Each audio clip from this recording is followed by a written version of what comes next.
Laboratorio Legal. Conversemos entre empresas. ¿Cómo están? Bienvenidos a un nuevo Laboratorio Legal. El día de hoy vamos a hablar sobre un tema muy interesante, sobre los trabajadores de confianza y su regulación normativa. Y para eso tenemos hoy a un invitado especial, el doctor Eric Lunarejo.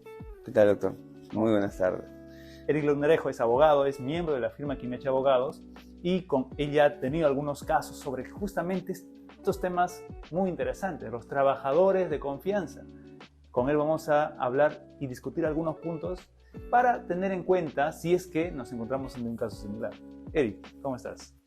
Bien, doctor, el día de hoy, sí, como mencionó, vamos a tratar el tema de los trabajadores de confianza. Efectivamente es un tema muy interesante, ya he llevado algunos casos, por lo cual vamos a dar esta pequeña entrevista. Ahora, para empezar ya con el tema, ¿qué es un trabajador de confianza? Un trabajador de confianza tiene ciertos rasgos esenciales que lo diferencian de un trabajador común o de un trabajador normal que se puede conocer. Particularmente encontramos que el trabajador de confianza, el Tribunal Constitucional menciona que tiene ciertas particularidades, ¿no? El trabajador de confianza va a ejercer un tema de representatividad o responsabilidad respecto a la dirección y va a tener independencia respecto a la toma de decisiones que va a realizar con el personal. Tenemos que el trabajador de confianza tiene ciertos requisitos que cumple la ley, ¿no?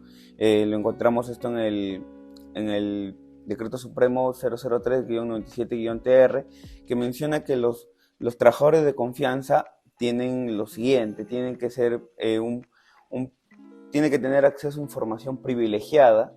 Acceso a información confidencial. Totalmente. ¿No? Tiene que acceso que solamente maneje él y no maneje el demás personal. También tenemos que uno de los requisitos que tienen los trabajadores de confianza es que las opiniones que puedan vertir ellos sean consideradas al momento de la toma de decisiones de la empresa o del lugar donde se está desempeñando. O sea, nutren de información al personal de dirección. Totalmente. Y como mencionaba, doctor, tienen que tener contacto directo con su empleador o con el personal de dirección.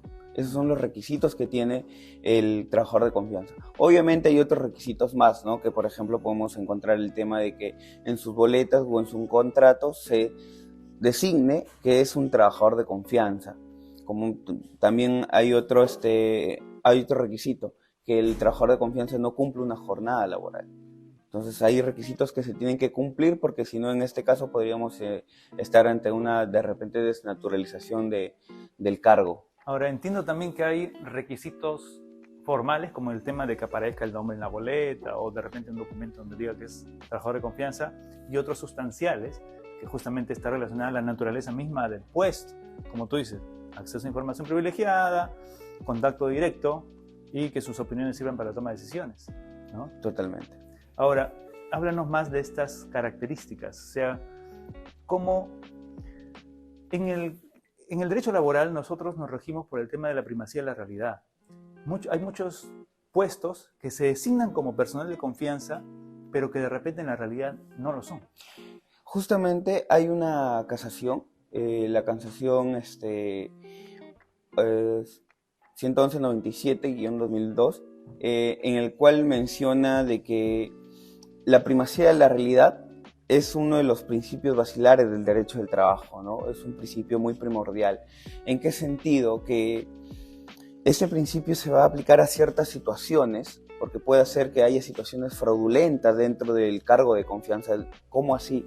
En el sentido de que muchas veces el trabajador de confianza cumple un horario laboral, el trabajador de confianza muchas veces no cuenta con información privilegiada, o que muchas veces incluso no tiene total manejo, como mencioné, la información, no se le incluyen las boletas que es trabajador de confianza, no tiene un contacto directo con el personal de dirección. Entonces, el principio de la primacía de la realidad, que es un principio, como mencioné, importante, va a surtir efecto aquí, porque se puede visualizar, según las pruebas o según lo que tengamos en ese momento, si realmente es un trabajador o no es un trabajador de confianza. Ahora, todos dirán, pero ya, está bien, soy trabajador de confianza, pero ¿cuáles serían los efectos de ser trabajador de confianza? O sea, ¿de qué me sirve a mí ser trabajador de confianza? Como mencioné, el trabajador de confianza va a poder adoptar medidas o va a poder mencionar al personal de dirección o a su empleador para que se tomen decisiones en beneficio de la empresa. Claro, es como tener un puesto privilegiado. Es un puesto privilegiado totalmente. Ahora, el trabajador de confianza no solamente ello, no goza de jornada laboral, un horario de trabajo específico. Así es. Incluso el trabajador de confianza no puede pertenecer a un sindicato. Claro. Inclusive si es que hubiera negociaciones colectivas, estas negociaciones colectivas no lo van a beneficiar al trabajador de confianza, salvo que de repente se pueda estipular, ¿no?, que se llegue a un acuerdo con el empleador. Pero usualmente él no puede. Incluso hay algo que debo mencionar. El trabajador de confianza no tiene una regulación como tal.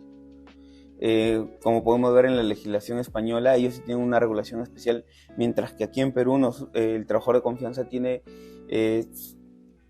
se va a ver que la jornada laboral tiene una ley aparte, el tema de las vacaciones, todo ello tiene, entonces tiene concordancia. La regulación del trabajador de confianza está diseminado en diversas normas. Totalmente. Lo tenemos que sacar de aquí, de acá, de acá, de acá, para ver cómo se regula. Pero a eso añadirle los precedentes o jurisprudencia que existen. Claro, las diversas casaciones que hay, los pronunciamientos del Tribunal Constitucional y justamente, como mencionó el doctor, habíamos visto un caso, ¿no?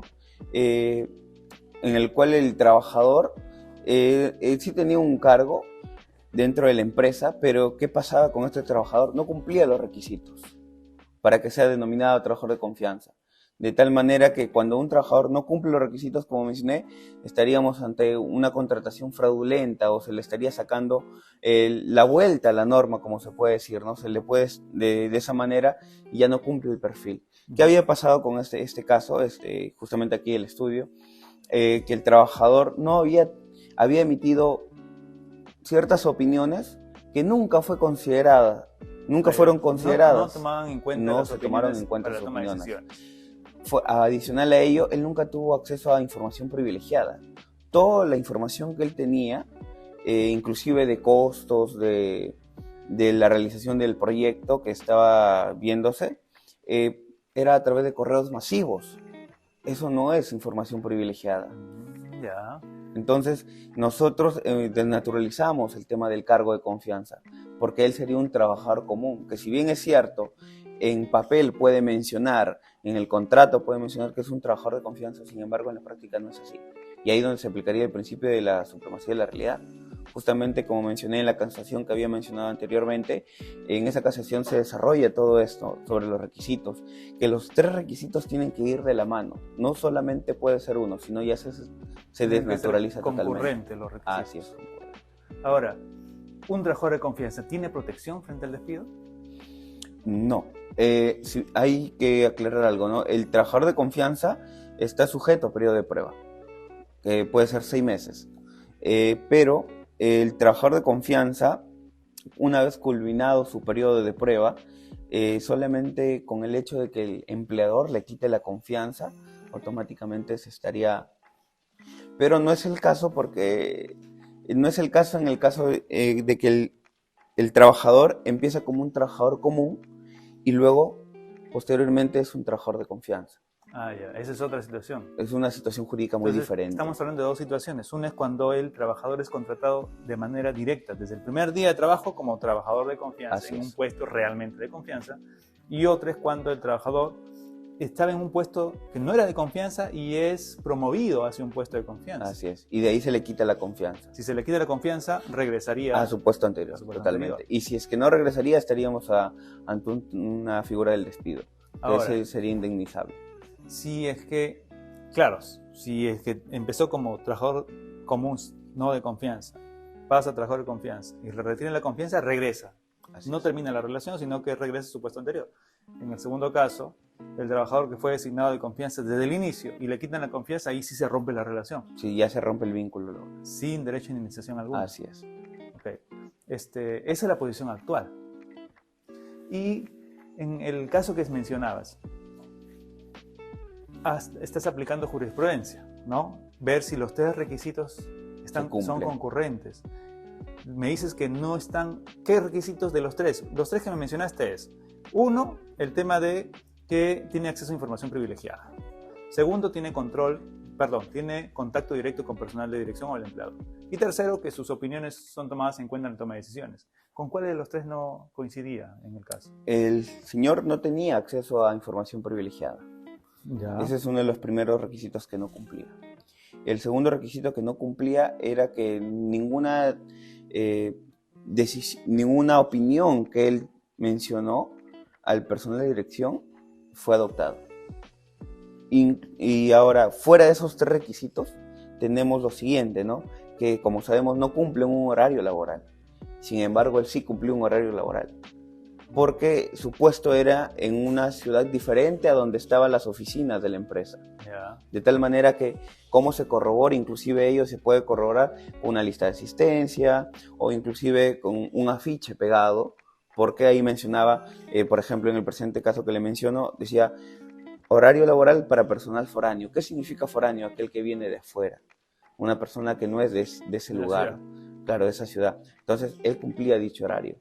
Entonces, sería una causal de desnaturalización también.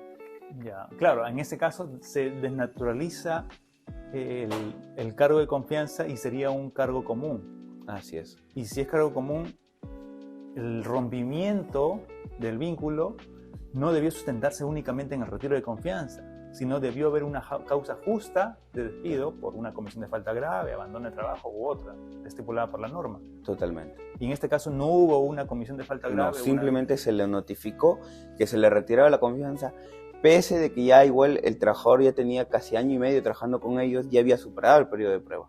Entonces se le retira la confianza, bueno, por diversos cuestionamientos que hubieron también dentro del caso, ¿no? Claro. Pero se le retira la confianza, faltando casi 8 meses de la culminación de su contrato. En este caso, ahí estamos frente a un despido arbitrario, ¿no? Entonces, hay digamos, ¿cómo podemos nosotros proteger el tema de la organización empresarial para no cometer estos errores? Cuando se designa un personal de confianza, tenemos que considerar que se cumplen los requisitos. Porque analicemos, mejor dicho, el puesto al que voy a designarlo como personal. Porque obviamente, como mencioné al principio, la confianza es un factor, es un rasgo esencial que se le va a atribuir a una persona. Ya. Porque va a contar con cierta información, va a poder estar de repente en la toma de decisiones, aportando ideas para la mejora o para que se pueda direccionar mucho mejor la empresa. De tal manera que al momento de que se designa un personal de confianza tenemos que saber a quién estamos designando. Muy adicional de los conocimientos que pueda tener, sino también del tema de quién es esa persona. Porque si no se cumplen los requisitos, como sucede en este caso, se desnaturaliza el cargo. Claro, se desnaturalizaría la confianza y por lo tanto tuvo que haber usado los mecanismos regulares de rompimiento del vínculo. Así es. Entonces, digamos que más que nada para las empresas, en el tema de organización empresarial, uno, debemos analizar el puesto, ¿no? El puesto al que va a ser designado el personal, si es de confianza. Dos, que como tú dijiste al inicio, si es un personal de confianza podemos utilizar hasta 6 meses de periodo de prueba. Claro que eso debe estar plasmado en el contrato porque es un acuerdo. Tres, no debo sujetarlo a un horario de trabajo, ¿no? ¿Por qué? Porque como personal de confianza, a veces requiere jornadas atípicas o no reguladas en un control de asistencia. Eso también lleva a otra cosa, que al no tener un horario de trabajo tampoco tiene derecho a horas extras. Así es. Y bueno, ver el tema de que si tiene acceso a información confidencial o no, ¿no? O sea, toda empresa sí tiene personal de confianza, pero debemos analizar qué puestos realmente sí cumplen con los requisitos que mencionas para designarlos de una manera correcta como personal de confianza. Eso, digamos, en lo sustancial. Y en lo formal, como mencionaste, hay que designarlo en papel. Así es. Dentro del contrato se debe estipular lo siguiente, ¿no? Que es un cargo de confianza. Asimismo, que te puede acreditar también es el tema de que en sus boletas de pago figure. que es un trabajador de confianza. Que si bien es cierto, no es un requisito que está expresamente en el Decreto Supremo 003-97-TR, pero son requisitos que se han ido desarrollando a través de la jurisprudencia nacional. Ok. Listo. Entonces, ya para terminar, ¿qué podrías, digamos, concluir de lo que hemos hablado en este momento, ¿no? Cargo de confianza, el caso que señalaste, la experiencia en las empresas. ¿Qué podrías concluir finalmente? Respecto al cargo de confianza en las empresas, es que, como usted mencionaba, doctor, tenemos que ver a quiénes vamos a colocar en dichos puestos, verificar que se dé el cumplimiento de los requisitos, asimismo cumplir con los requisitos que también sean mínimos, como estipularlo en el contrato, que no cumple un horario de trabajo, y todos esos requisitos van a hacer que las empresas estén protegidas frente a alguna demanda de repente de indemnización por despido arbitrario. Entonces vamos a buscar la protección para que las empresas puedan de una u otra manera también estar protegidas y no se les vea afectado. Okay. Entonces ya sabemos cuáles son los requisitos de un personal de confianza, los aspectos tanto sustanciales como formales, cómo se podría denaturalizar y las recomendaciones que nos ha dado el doctor Eric sobre cómo establecer correctamente un puesto de confianza y no tener problemas en el camino. Bueno, Eric, muchas gracias. Muchas gracias, doctor. Y será hasta un nuevo laboratorio legal.